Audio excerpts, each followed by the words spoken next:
Como podéis ver, esto no es el típico setup en el que estáis acostumbrados a ver en mis vídeos, y es que resulta que os he querido meter en la maleta y traeros conmigo de viaje.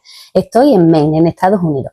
Resulta que Bigelow está dirigiendo un proyecto muy tocho en el que ha sido financiado por la Asociación del Panda, que me imagino que todo el mundo sabrá cuál es, WWF, pero en Estados Unidos, para poder poner en valor lo que es el cultivo de las algas y estudiar cuáles son los beneficios ambientales que tiene este tipo de práctica.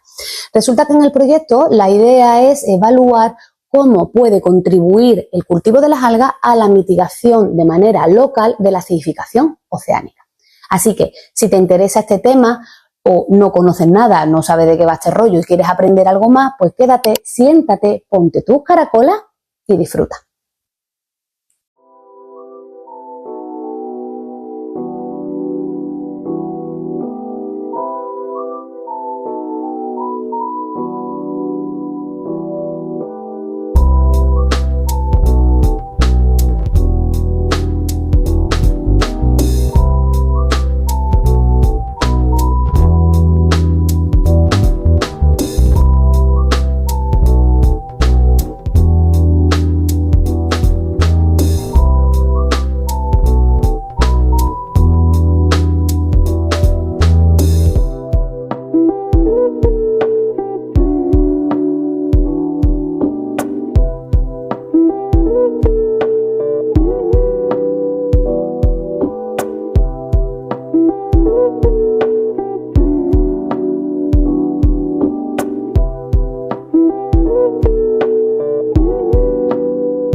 Bueno, como parte de esta experiencia he querido traer a la investigadora Aurora Ricart, que ella ahora mismo está en Barcelona, en el Instituto de Ciencias Marinas, pero quería invitarla porque ella es una de las investigadoras principales del proyecto y la he rascado un poquito del grupo, porque en principio nos íbamos a tomar una cerveza, pero al final no nos hemos tomado nada. Nos hemos venido aquí a grabar un poquito para contaros de qué va el proyecto, qué es la acidificación oceánica, por qué el proyecto es importante y demás. Así que bueno, simplemente lo que quería era darte las gracias, lo primero, porque la verdad que me hace mucha ilusión que haya accedido, ¿no?, a esta rastro que te he hecho. Pero bueno, simplemente preséntate a la gente que te está escuchando, de quién es Aurora Ricart, qué es lo que haces aquí, esas cosas. Ok, bueno, pues hola.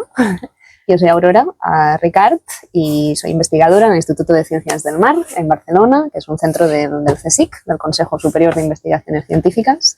Y bueno, básicamente soy bióloga marina, en realidad más concretamente ecóloga marina, y estudio ecosistemas naturales que están formados por macrófitos marinos, que son básicamente praderas marinas y macroalgas.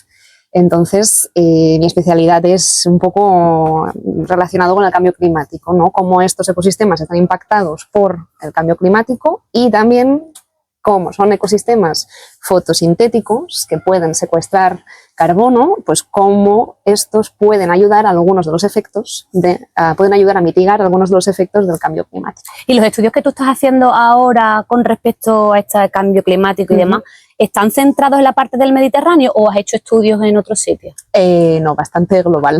De hecho, yo me formé en el Mediterráneo, básicamente, hice el doctorado en la Universidad de Barcelona, estudiando praderas marinas, y ya después terminé y me fui de postdoc a California, donde hice también investigación, después a la costa este, donde estamos ahora, en Maine, donde ya entré en el mundo de las granjas de algas y los kelps, y entre medias también he estado desarrollando investigación en Australia, en Portugal, en México. Vamos, y casi bueno, un culo inquieto. Es bastante, pero yo creo que todo el mundo en ciencia, al final, al menos en las generaciones de ahora, nos movemos mucho, entendemos la ciencia como algo global, que no solo se tiene que estudiar en un sitio, sino que se tiene que estudiar en muchos para realmente entender los patrones que hay.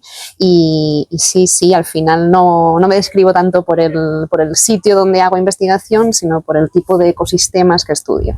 Y estos están en todo el mundo al final, entonces... Porque tu postdoc, cuando lo que tú hiciste aquí en Bigelow, también era relacionado con cambio climático y con temas de macroalgas. ¿Cómo se veían afectadas? En este caso no era tanto el impacto de cambio climático en las macroalgas, sino al revés. O sea, qué potencial tienen las macroalgas de mitigar la acidificación oceánica. Pero eso de la acidificación oceánica, ¿qué es lo que es? Pues esto es uno de los efectos de las emisiones de gases de efecto invernadero, en concreto de dióxido de carbono, que hemos ido poniendo en la atmósfera, los humanos, desde la revolución industrial hasta ahora, sobre todo por la quema de combustibles fósiles y la transformación del paisaje, ¿no? El cambio de uso del paisaje. Entonces, ¿qué pasa con esto? Pues hemos ido durante centenares de años poniendo más y más dióxido de carbono en la atmósfera. Esto, de forma natural, se equilibra con el océano, es decir, tú pones más dióxido de carbono en la atmósfera y entonces esto también entra en el océano. Y en el océano, en el mar, en el agua salada, tiene un efecto en su química que básicamente hace que el agua se vuelva más ácida y al volverse más ácida afecta de forma negativa a muchas especies, entre ellas pues desde mejillones, cangrejos, langostas y sobre todo aquellas que tienen un exoesqueleto o un esqueleto de carbonato cálcico, que básicamente lo que se ven afectadas es que no pueden crecer o calcificar de igual manera que en condiciones normales. O sea, ¿te refieres a lo mejor que la concha, sí, eso es lo que la concha se deshace o cómo? Sí, exacto. En condiciones muy ácidas se deshace y esto es lo que se está empezando a ver según qué regiones del mundo. Sí, sí. Y entonces el proyecto este en el que nos han invitado a participar y tú eres una de las responsables, tú dices que era para poner en valor las algas, pero realmente también las algas sí se pueden ver afectadas, ¿no? En función de qué tipo de acidificación hay, ¿no? Sí, además hay muchas especies de algas y cada una tiene una biología diferente y hay algunas de las algas que hacen carbonato cálcico. Entonces estas, desde luego, se ven bastante afectadas de forma negativa porque no pueden construir su propio cuerpo.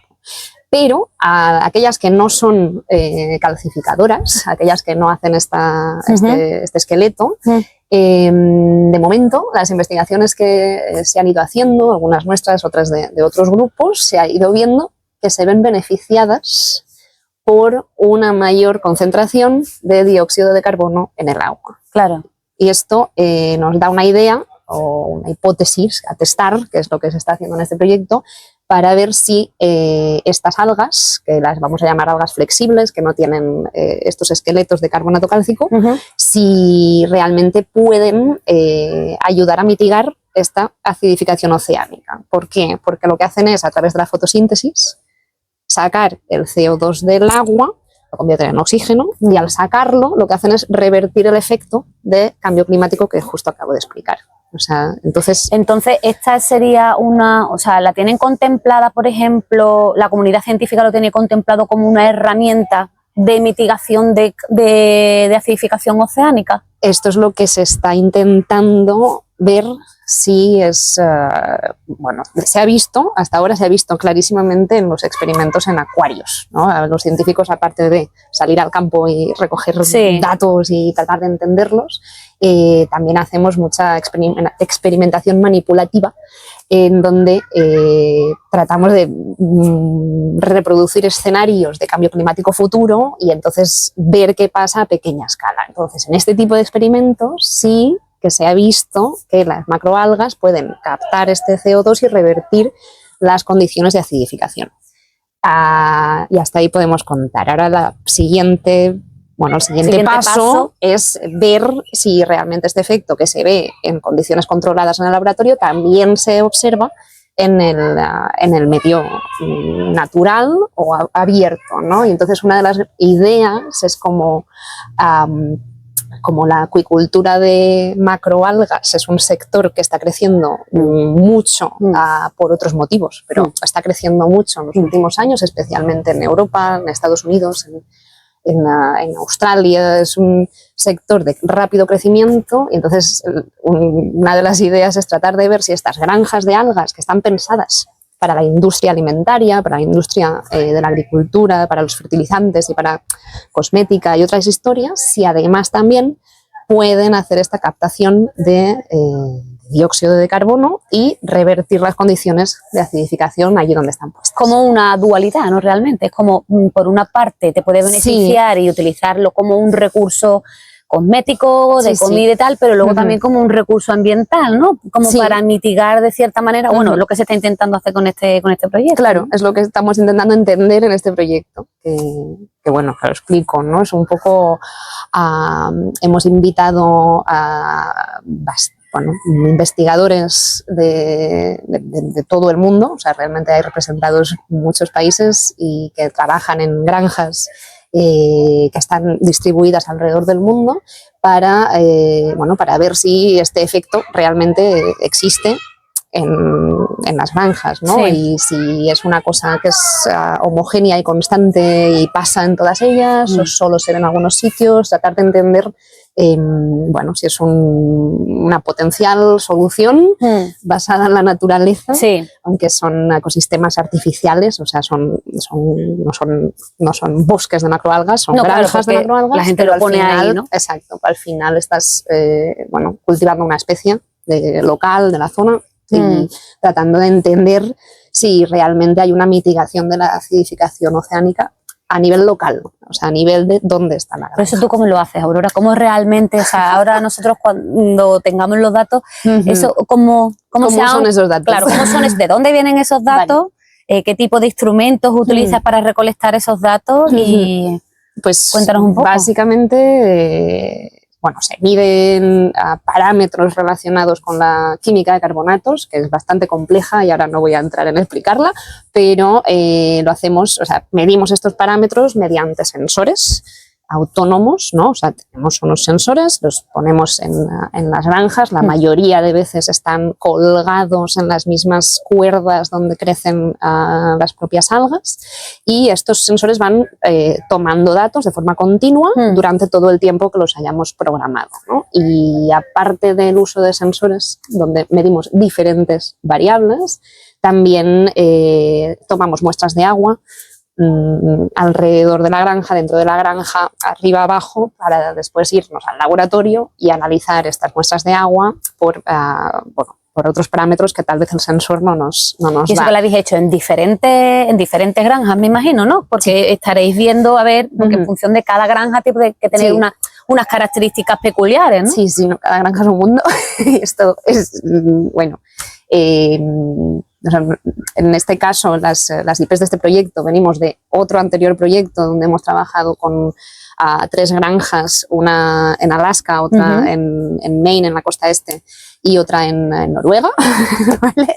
Y en este caso, cada granja es diferente, metodologías de crecimiento que en algún caso se asemejan, pero en otros no, especies de algas. ¿Son todas las mismas especies o de función de la granja tienes una especie diferente? En este caso coinciden en una especie, porque una granja puede estar cultivando una especie o varias, y en este caso las 3 granjas coinciden en una especie y después cada una tiene otra especie. De hecho, tienen en las 3 granjas hay 2 especies y una de ellas coincide en las 3, con lo cual está bastante ¿tiene bien. que ser la misma? ¿Puede ser una especie así que tú cojas aleatoria o tiene que ser una especie local y demás? Mira, depende de la regulación, de las leyes de cada país. Esto es algo que nos ha sorprendido. Eso es un tema, ¿no? Esto es un melón. Es un melón así. Hasta donde yo tengo entendido, en Estados Unidos, que son 2 de las granjas, y en Noruega tú solo puedes cultivar especies locales, porque si no lo haces así y introduces una especie externa, exótica, puedes, tiene peligro de escape y generar problemas en el entorno. Y entonces esto no está permitido. O sea, y hasta donde yo tengo entendido, las licencias que se dan para estas granjas es solo para cultivo de especies locales, y de hecho las fuentes de esporas y las fuentes del material que se cultiva vienen de allí. No se buscan en otros lugares. Pero esto, Hoy he descubierto que no es el caso para otros países porque la regulación que tienen es diferente. No tienen Entonces, regulaciones. esto, bueno, está siendo también un gran descubrimiento, ¿no? Ver cómo granjas de alrededor del mundo pues, funcionan y qué regulaciones hay bueno. ¿Y realmente qué es lo que esperáis del proyecto? O sea, ¿cuál es los resultados que esperáis o que os podéis imaginar que puede ser?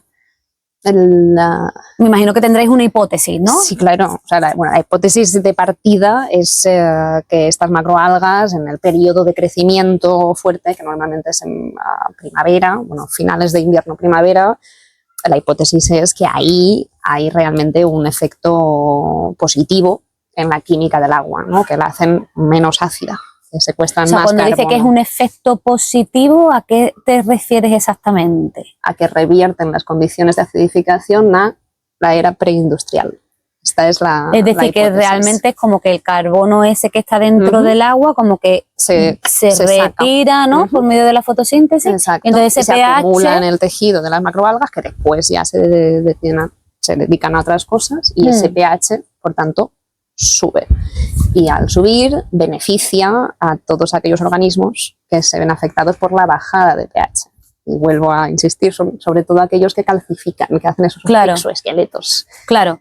Porque hay, por ejemplo, algunas granjas que sí que están cultivando las algas en superficie, en combinación. ¿No? En combinación. Sí. ¿A ese tipo de cultivos cómo se le llama? Se llaman, bueno, cultivos integrados, ahora en cultivos integrados multitróficos. Ahora en español suena fatal, en inglés es Integrated Multitrophic Aquaculture. Ya lo definirás, ¿no? Pero básicamente es tener diferentes especies de diferentes grupos tróficos, sobre todo habiendo siempre un productor primario, en este caso las macroalgas, que puede estar en combinación con mejillones, ostras, hay peces, hay algunos sistemas que básicamente ya tienen peces, y lo que consiguen al combinar varias especies en un mismo sistema de acuicultura es, bueno, las interacciones entre estas especies que son positivas las tienen. Sí. Y entonces, en el caso de macroalga y organismo calcificador, por ejemplo, un mejillón, sí que se ha visto ya en algunas granjas que hay un beneficio. Ya puede ser a nivel de química, porque del agua revierten, o también, que esto está un poco en el aire todavía por detallar y entender bien, a nivel de alimentación. Como está la macroalga, puede que ya sea porque atrapa materia particulada de otros, bueno, de la columna, o porque la propia alga desprende fragmentos, esto el mejillón lo toma y puede pasar a ser parte de la dieta y esto le beneficia. Pero estos son todo hipótesis. Que no está aprobado todavía, ni hay nada, mucha investigación ahora mismo en marcha en infinidad de grupos de investigación alrededor del mundo mirando esto. ¿Y qué tipo de beneficio, o sea, tipo de beneficios ambientales? Porque hemos hablado, y por ejemplo en el canal hemos hablado alguna vez de cómo las algas no se pueden utilizar, porque tenemos la concepción de que las algas pues que huelen mal, que no se pueden utilizar. No, son maravillosas. Entonces realmente pues se pueden utilizar para cosméticas, se pueden utilizar para fertilizantes, como Aurora ha dicho, o sea que realmente tiene muchísimo potencial, pero tema ambiental, o sea, ya se sabe poco, claro. O sea, de hecho, no es que se puedan utilizar, es que se utilizan para alimentación, cosmética, farmacéutica, agricultura, sobre todo por temas fertilizantes. O sea, se utilizan ya en una infinidad de industrias diversas. O sea, hay un mercado de macroalgas que es potente, es fuerte y a nivel global. Después es verdad que en Asia las algas forman parte de la cultura y de la dieta. O sea, es una parte súper importante de su gastronomía en muchos países de Asia.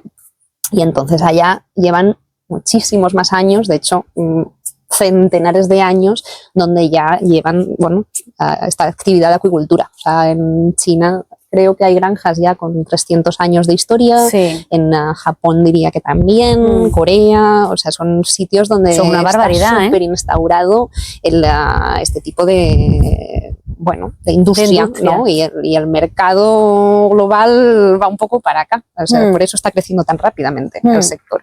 Y a nivel de qué pueden, además de proporcionar un producto, lo que estamos estudiando es esto, ¿no? ¿Qué beneficios ambientales pueden tener allí donde se instalan? Igual que se tiene que hacer siempre un estudio de impacto ambiental a nivel negativo, lo que estamos viendo en este proyecto, bueno, en estos diferentes proyectos, es qué impacto positivo tienen en las condiciones ambientales. Y esto lo llamamos fitorremediación. A nivel de pH o a nivel de acidificación es una línea, pero también a nivel de exceso de nutrientes. Por ejemplo, o sea, estas algas para crecer necesitan nutrientes, los toman del agua, con lo cual podrían servir como soluciones a sitios eutroficados con exceso de nutrientes que al instaurar la granja de algas tal vez los como por ejemplo la industria del salmón, ¿no? Se podría ver beneficiado, ¿no? Por ejemplo, yo aquí no conozco tanto la industria del salmón, pero sí que sé que las jaulas donde hacen crecer a los salmones con una alta densidad de salmones allí todos trincherados, pues claro, estos igual que comen pienso y no todo el pienso se lo comen, todo cae, inclusive sus cacas. Entonces esto genera un montón de nutrientes en el bajo fondo que alteran el ecosistema alrededor, ¿no? Y entonces, si esto no sé si está estudiado o no, pero una granja de algas junto con una granja de salmones, pues tal vez reduce este impacto de la propia granja de salmones. Creo que sí, que hay algunos estudios en los que están. Creo que sí, que hay algunos estudios que están, pero sí que es verdad que no es algo que esté súper mega estudiado. Es verdad que ahora, con el tema esto de buscar soluciones basadas en la naturaleza, es cuando ahora se está poniendo más en valor este tipo de actividades. Pero, y realmente, ¿cuáles son ahora los siguientes pasos con este proyecto? Una vez que ya los datos se traten, ¿cuál es el plan? Bueno, primero el plan es analizar los datos, ver qué nos dicen los datos, que al final son los que hablan, porque nosotros podemos tener opiniones, ¿no? De yo pienso esto y tal, basadas en, pues igual, nuestro trabajo pasado, bueno, opiniones al fin y al cabo, ¿no? Y de ahí sacamos las hipótesis, pero los datos hablan. O sea, al final son los datos quienes van a contar la historia y ahí estamos. O sea, porque la idea es un artículo o es algún tipo de infografía. No, yo creo que aparte de la infografía y aparte de... Yo espero que haya un informe que se reparta, lo diré en inglés, policy makers, porque ahora mismo gestores. Sí, a los gestores. Yo espero, o sea, uno de los resultados directos va a ser un artículo científico, porque al final es lo que más poder tiene para cambiar. Para demostrar que realmente los datos es lo que están hablando. Porque, bueno, pues tal y como funciona el método científico y la revisión de artículos por pares, es al final lo que va a tener más poder.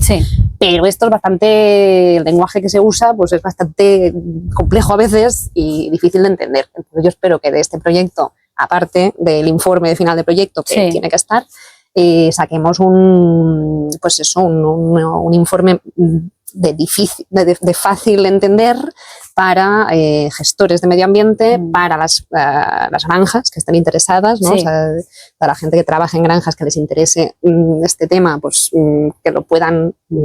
como para demostrar que realmente, o sea, al final poner la información a disponibilidad de cualquier interesado. O sea, evidentemente los resultados del proyecto se comentarán aquí y también, hombre, claro, ya que estamos hablando del tema, ¿no? Evidentemente, pues os tendremos que mantener al tanto y contaros lo que se ha sacado, pero estas cosas realmente llevan bastante tiempo, ¿no? Porque es que esto es un día para otro. Bueno, de hecho con el proyecto llevamos ya un año, diré, solo para intentar encontrar a toda la gente que está desarrollando este tipo de trabajo en diferentes partes del mundo. Yo creo que ha sido un exitazo en la convocatoria. La verdad que ha estado muy guay.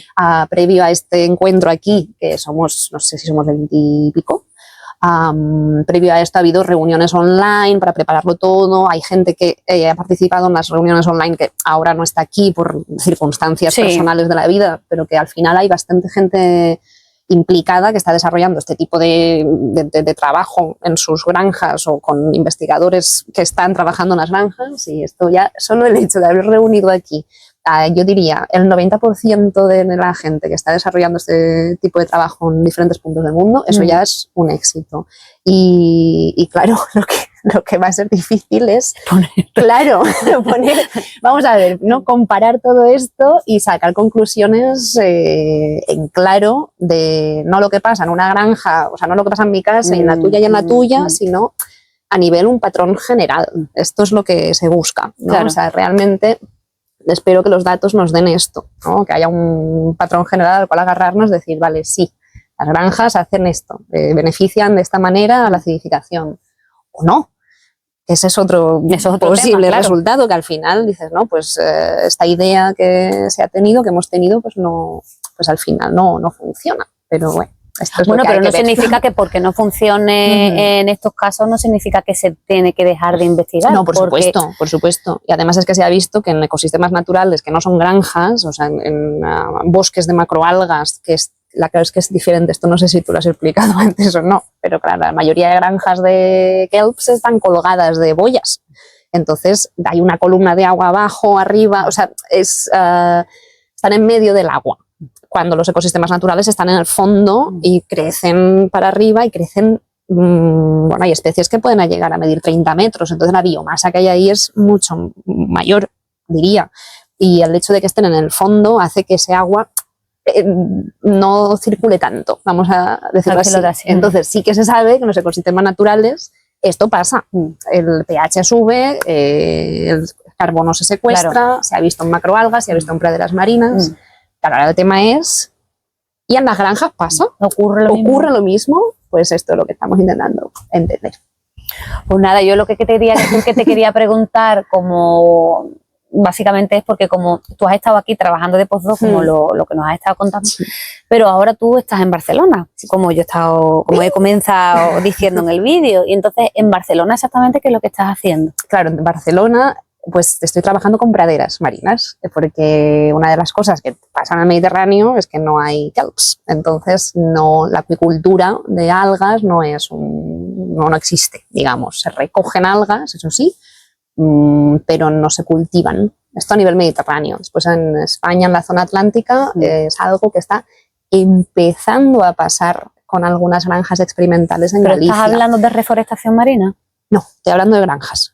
Estoy hablando de granjas. Ya el tema restauración es otra historia y es otro melón. Pero bueno, entonces lo que yo estoy haciendo en Barcelona es, vuelta a mis inicios en realidad, porque yo empecé estudiando praderas marinas, allí estoy trabajando con Posidonia oceanica y Cimodocea, que son muy bonitas las dos, y son del ecosistema costero más importante del Mediterráneo. O sea, al final es de lo que más hay. No tenemos corales, no tenemos manglares, tenemos praderas marinas. Y ahí lo que estoy estudiando es un poco esta misma interacción, ¿no? O sea, cómo las praderas modulan la química del agua, si realmente hacen de refugios de acidificación oceánica para organismos que están afectados de forma negativa, que viven de forma natural en ese ecosistema. Estoy hablando de erizos, estoy hablando de mejillones, hay una infinidad de invertebrados, desde decápodos, isópodos, anfípodos, que todos calcifican y también se pueden ver afectados por esto, y es lo que estoy estudiando allí. Realmente, en el momento en el que esa acidificación oceánica le afecte a lo que es la Posidonia y a la Cimodocea, lo que ocurrirá es que esto es como una cascada, ¿no? Es como un efecto dominó. Entonces, va ocurriendo que al final se puede ir perdiendo, y al final la biodiversidad de la zona, en este caso del Mediterráneo. Exacto. Efectivamente. Eso que nos centramos mucho en mi grupo de investigación en Barcelona es estas interacciones entre especies, ¿no? Esas interacciones ecológicas, para tratar de entender los posibles efectos futuros desde acidificación oceánica hasta calentamiento. También lo estamos mirando, obviamente. El calentamiento global, ¿no? Claro, porque no pasa uno y el otro no. Efectivamente. Viene todo a la vez. Entonces, claro, esto lo complica todo más. Claro, es que eso es importante que se comente. Sí. Porque el cambio climático realmente cambio climático es un concepto general en donde engloba muchísimos, factores. Es multifactorial. Efectivamente. Exacto. Y sobre todo en las zonas costeras, que es donde yo trabajo, hay 3 grandes factores relacionados con cambio climático, que es calentamiento del agua, acidificación del agua y desoxigenación del agua. Entonces, esto es lo que estamos viendo, ¿no? Cómo las praderas marinas, igual que teníamos la idea de las macroalgas, pues en este caso praderas, pueden hacer de refugios de acidificación desoxigenación o calentamiento. O sea, que realmente son claves. Pues esto es lo que estamos intentando entender. Ya se sabe que son importantísimas para la biodiversidad de las zonas costeras. Esto ya viene de estudios de hace un montón de tiempo. O sea, son al final el hábitat estructural que genera los edificios, la ciudad, ¿no? Sí. Para todo el resto que vive allí. Y si esto desaparece, todo lo demás también se va, ¿no? O sea, al final es como este efecto dominó, claro, ¿no? De una cosa con otra. Y lo que estamos intentando ver es beneficios, aparte de dar refugio, aparte de dar comida, por la estructura que tienen y por lo que generan, sí a nivel de cambio climático, es decir, a nivel de acidificación, desoxigenación o calentamiento, sí tienen beneficios a las especies que están habitando allí. Entonces sí que sabemos que pueden cambiar el pH, por todo lo que he estado explicando. Esto ya lo hemos medido con sensores y se ve. También vemos que los niveles de oxígeno, pues claro, cuando hacen fotosíntesis, aumentan muchísimo. Y con el tema de temperatura, no cambian la temperatura. Esto es un parámetro físico, o sea, las praderas no cambian la temperatura del agua, pero sí que estamos intentando, intentar de entender esta interacción entre oxígeno y temperatura. Es decir, si un organismo que vive en una pradera y está aumentando la temperatura, si el hecho de que la pradera esté sacando más oxígeno beneficia a la resistencia a la temperatura de este organismo. No sé si me he explicado bien. Sí, te has explicado. Bueno, creo eso es algo que se ha empezado a ver ya en corales y se ha descrito en corales. Hay un estudio en el Mar Rojo que ya está describiendo esto. Y bueno, es lo que estamos intentando tratar de entender en el Mediterráneo. Aurora, yo tengo una curiosidad, es más que nada pero es curiosidad, no tiene nada que ver con temas científicos, y es realmente cómo llegaste tú a ser bióloga marina. ¿Qué es lo qué punto te dio? A mí me fascinaba el mar, o sea, y además no iba. O sea, mis padres son de montaña, yo soy de pueblo de interior. Bueno, en realidad soy de Valencia, que es bastante costera, pero mi pueblo no está precisamente en la playa, ¿no? Y en mi casa no se ha metido la gente en el agua en la vida. O sea, son de secano, como dicen en mi tierra, ¿no? Pero es de secano total. Y yo tenía pues este punto entre el pánico y la fascinación del océano, ¿no? Entonces yo creo que siempre me ha interesado mucho y me ha motivado mucho en la naturaleza. Eso sí que lo he tenido, ¿no? O sea, exposición de pequeña al campo, a la montaña y tal. Y yo creo que bueno, es mi modo de entenderlo, ¿no? Como no lo tenía, en el momento de decidir qué quería estudiar, iba ya clarísimamente para medio natural. O sea, esto estaba muy claro porque, bueno, lo que te apasionaba, me motivaba. Y yo creo que entró en la biología marina muy rápido por esto. O sea, es que... ¿Pero hiciste biología y luego te especializaste en biología marina? Sí, porque en su momento era la opción. O sea, no era esto.